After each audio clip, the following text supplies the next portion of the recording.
SIR के बाद Congress party अब एक बार फिर मोदी सरकार के खिलाफ आर पार के मूड में नजर आ रही है। उसके खिलाफ एक फुल स्केल कैंपेन इस वक्त लॉन्च कर रही है कांग्रेस पार्टी।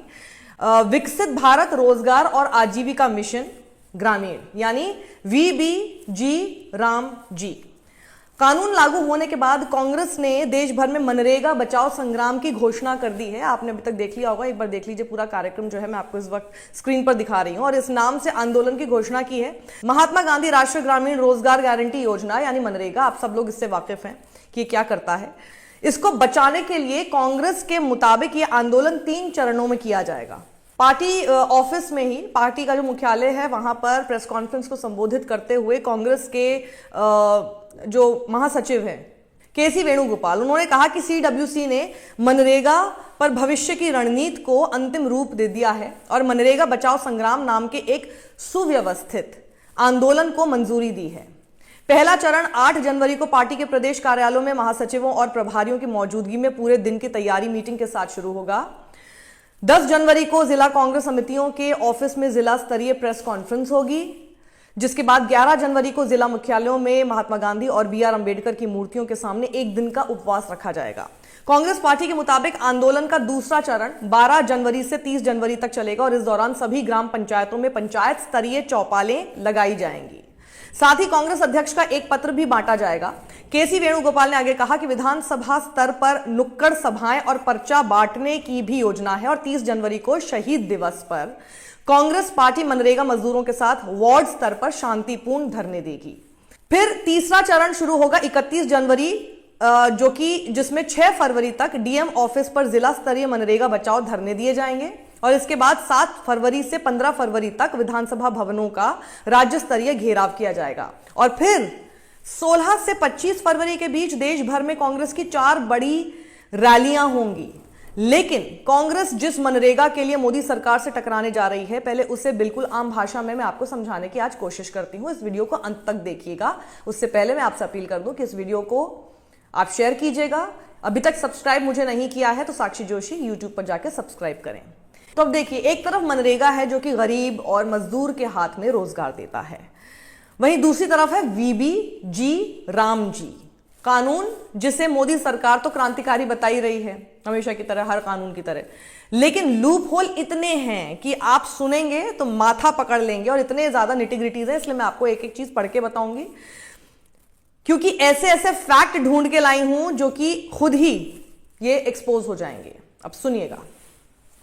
सवाल सीधा है कि क्या वीबीजी राम जी कानून पुराने मनरेगा अधिकार से बेहतर है या फिर यह कानून भी कोई बड़ा जुमला ही साबित होने वाला है जैसा कि पहले होता आया है। अब आप जरा समझिए कि पहले मनरेगा क्या है। तो मनरेगा कोई योजना नहीं है, बल्कि ये एक अधिकार है। रोजगार का अधिकार होना चाहिए ना, तो ये एक अधिकार है। ये सिर्फ एक योजना नहीं थी, सबको रोजगार देने का, उनके अधिकार को उनको देने की योजना आप कह सकते हैं। मनरेगा का असली मतलब क्या है? हर ग्रामीण परिवार को साल में 100 दिन काम देने की गारंटी। अगर काम मांगने वाले मजदूर को काम नहीं मिला या सरकार नहीं दे पाई तो फिर सरकार को भत्ता देना ही पड़ता है। यह बाध्यता है इस मनरेगा के तहत। अब इसलिए मनरेगा सिर्फ कानून नहीं, हक और अधिकार है। आखिर मनरेगा गरीब को क्या देता है? अब जरा ये समझिए।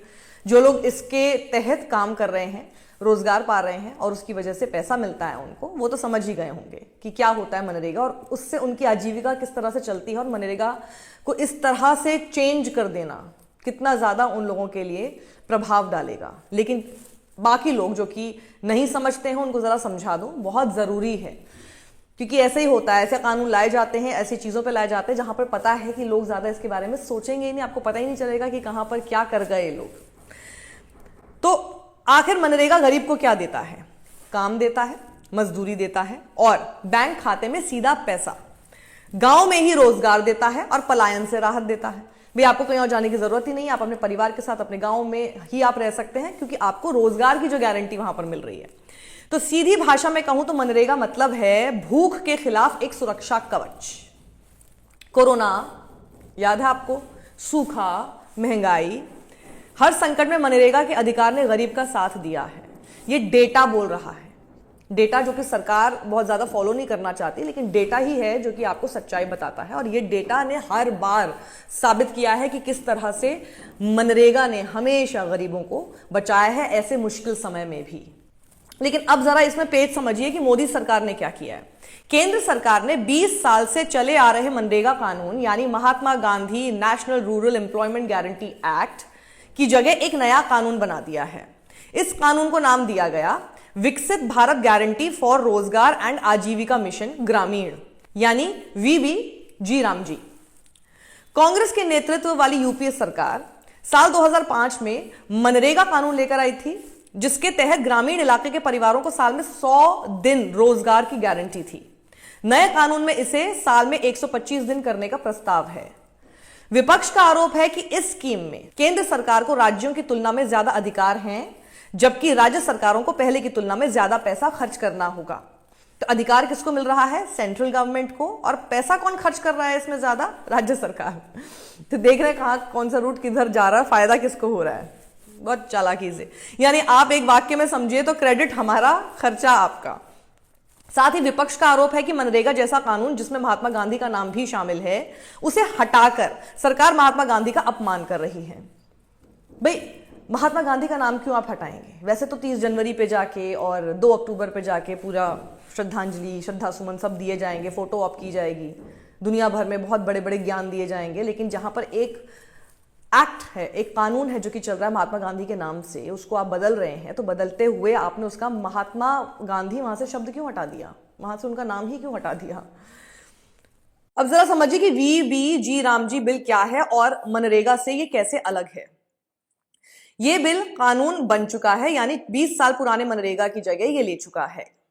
इस रामजी कानून में उन ग्रामीण परिवारों के लिए साल में 125 दिन रोजगार सुनिश्चित करने का प्रावधान है जिनके वयस्क सदस्य अपनी इच्छा से अनस्किल्ड फिजिकल लेबर के लिए आगे आते हैं। सरकार के मुताबिक इससे ग्रामीण इलाकों को बेहतर कनेक्टिविटी मिलेगी और गांव के लोगों के लिए बेहतर बाजार मिलेगा। सरकार ने संसद में दावा किया था कि इस नए बिल से मजदूरों के साथ साथ किसानों को भी ज्यादा फायदा होगा।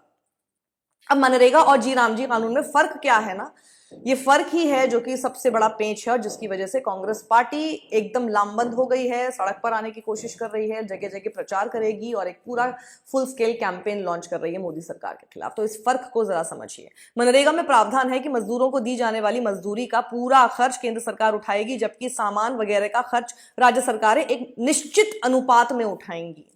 जबकि नए कानून में है कि काम के कुल खर्च का 60% केंद्र सरकार देगी और 40% खर्च राज्य सरकार उठाएगी। प्रॉब्लम यहीं से शुरू होती है, जहां मनरेगा में 100% खर्च केंद्र सरकार करती थी, नए कानून में 60-40 का रेशियो है। अब आप खुद बताइए कि जैसे बिहार है, मध्य प्रदेश जैसे राज्य हैं जो फ्री बी के लिए कर्ज तक उठा रहे हैं, वो रामजी के लिए फंड कहां से लाएंगे? सोचकर देखिए जरा। वहीं पूर्वोत्तर के राज्य और उत्तराखंड, हिमाचल प्रदेश, जम्मू कश्मीर और अन्य केंद्र शासित प्रदेशों में केंद्र सरकार रामजी के तहत होने वाले खर्च का 90% खर्चा खुद उठाएगी। पहले जैसा मैंने आपको बताया, पूरा खर्च केंद्र सरकार उठाती थी और इसके अलावा रामजी बिल में 15 दिन के भीतर अगर किसी को कोई काम नहीं मिलता है तो उसे दैनिक बेरोजगारी भत्ता दिया जाएगा, जिसका खर्च राज्य सरकार उठाएगी। यह प्रावधान मनरेगा में भी है। अब जरा देखिए विपक्ष का आरोप क्या है, वहीं से समझिए कि फर्क क्या है और क्यों इसको लेकर इतना विरोध हो रहा है। विपक्ष का आरोप है कि सरकार दबे छिपे ऐसी स्कीम ला रही है जिसका पूरा नियंत्रण केंद्र सरकार के हाथों में होगा। राज्य सरकारों को ज्यादा खर्च तो करना होगा और क्रेडिट केंद्र सरकार को ही मिलेगा। लोकसभा में कांग्रेस नेता प्रियंका गांधी ने कहा था, मैं इस बिल पर सख्त विरोध दर्ज कराती हूं। मनरेगा जब हम लेकर आए थे तब लगभग सभी राजनीतिक दलों ने उसका समर्थन किया था। इससे साबित होता है कि वो लोगों के कल्याण के लिए लाया गया कानून था, इसीलिए सारे राजनीतिक दल साथ थे।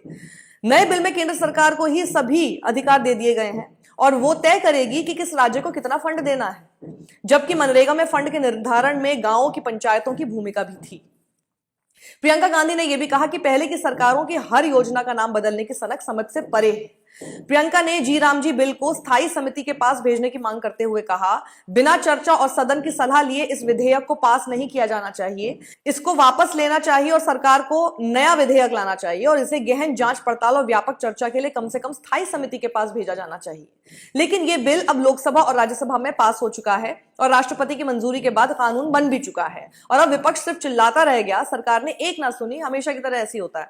इससे पहले राहुल गांधी ने भी सरकार को इस बिल पर घेरा था और एक्स पर पोस्ट करते हुए राहुल गांधी ने कहा था कि यह नया बिल महात्मा गांधी के आदर्शों का अपमान है। मोदी सरकार ने पहले ही भयंकर बेरोजगारी से भारत के युवाओं को भविष्य तबाह कर दिया है और अब यह बिल ग्रामीण गरीबों की सुरक्षित रोजी रोटी को भी खत्म करने का एक जरिया है। अब मोदी सरकार जी राम जी कानून को ऐसे पेश कर रही है जैसे सारी कृपा यहीं छुपी हुई है और इस कानून के बाद कोई बेरोजगार बचेगा ही नहीं इस देश में। यानी कहा जा रहा है कि मनरेगा में देखिए 100 दिन का काम मिलता था, हम 125 दिन का दे रहे हैं और जो मजदूरों को काम का भुगतान 15 दिन में होता था वह अब 7 दिन में मिलेगा। लेकिन काम मिलेगा तो ही भुगतान होगा ना। अब आप कहोगे साक्षी ये क्या कह रही हो, क्यों नहीं मिलेगा काम? भाई सरकार देखिए कह रही है कि 125 दिन काम देंगे, लेकिन फैक्ट तो यही है ना कि जब मनरेगा के तहत ही 100 दिन का काम नहीं दे पा रही है सरकार, तो 125 दिन का कहां से देगी? अब देखिए फैक्ट, 2024 से 25 में प्रति ग्रामीण घर को औसतन लगभग 50 दिन का रोजगार मिला है। ये गारंटीड 100 दिन के बहुत नीचे है। ध्यान देने वाली बात है कि मनरेगा कानूनी रूप से हर ग्रामीण परिवार को, यानी जिसने काम मांगा, 100 दिन तक काम देने का अधिकार देता है, लेकिन हकीकत में लगभग आधा ही दिन मिल रहा है और ये किसी एक वर्ष की बात नहीं है। पिछले 5 साल में ये औसत लगभग 50 दिन ही है। तो आप खुद सोचिए ये लोग 125 दिन काम कैसे देंगे जब ये 100 दिन भी नहीं दे पा रहे हैं। अब एक चीज और समझिए, मनरेगा में फंड की कोई कमी नहीं थी और केंद्र सरकार बहाना भी नहीं बना सकती थी कि बजट नहीं है, क्योंकि मनरेगा का कानूनी स्ट्रक्चर ही ऐसा था। अब जी राम जी कानून में एक बार बजट निर्धारित हो गया, फिर जब बजट खत्म हुआ तो खेल खत्म। बोल देंगे कि जी बजट ही नहीं है, फिर आप मांगते रहो काम, कहते रहो जी राम जी, जी राम जी, वो भी कह देंगे जी राम जी। खैर ये सरकार लगातार मनरेगा का बजट कम कर रही है, देख लीजिए डेटा आपके सामने है। तो अब आप खुद ही बताइए कि फंड लगातार जहां कम हो रहा है और पूरे दिन का काम देंगे नहीं, तो घाटा किसका है? गरीब मजदूर का। इसलिए मैंने कहा कि मनरेगा क्या है ये गरीब मजदूर को जरूर पता है, लेकिन ये वीडियो अंत तक देखिएगा, क्योंकि ये सारे जो पेज है ना छुपे हुए, यही आपको समझ में नहीं आएंगे। वरना मैंने सारा सच आपको बता दिया है 125 दिन का, और केवल जुमला है क्या ये 125 दिन? क्योंकि पिछले 5 साल का ट्रैक रिकॉर्ड तो इस वक्त हमारे सामने ऐसा ही कुछ कहता है, जिसको मनमोहन सिंह की खामियों का स्मारक बनाकर चल रहे थे नरेंद्र मोदी, उसको किस तरह से बदल रहे हैं और बदल कर अपने फायदे के लिए इस्तेमाल कर रहे हैं। जहां वो मनरेगा जो था वो गरीब मजदूर के फायदे के लिए था, जिसमें पूरी तरह से अकाउंटेबिलिटी केंद्र सरकार की थी, पैसा खर्च उसको करना था और रोजगार देना था। लेकिन यहां पर कैसे उसको फायदे में तब्दील किया जा रहा है अपने लिए, और बोझ राज्य सरकारों पर डाला जा रहा है, क्रेडिट खुद पर लिया जा रहा है। महात्मा गांधी का नाम हटा के जी राम, जिनको लगता है हर चीज में राम का नाम डाल दो तो लोग ऐसे ही एक्सेप्ट कर लेंगे। So you understand it now. अब इसमें सबसे बड़ी खास बात बस यही है कि 15 दिन में जो आपको पैसा मिलता था, जो भुगतान मिलता था, वो 7 दिन में मिलेगा, लेकिन काम मिलेगा तभी और फंड मिलेगा तभी तो सब चीजें हो पाएंगी, वरना ये सिर्फ एक जुमला ही बनकर रह जाएगा। अब बस इसको ऐसा समझ लीजिए, पुरानी बोतल में नई शराब डालकर आपके सामने परोस दिया गया है। बस इतना ही। सत्यमेव जयते।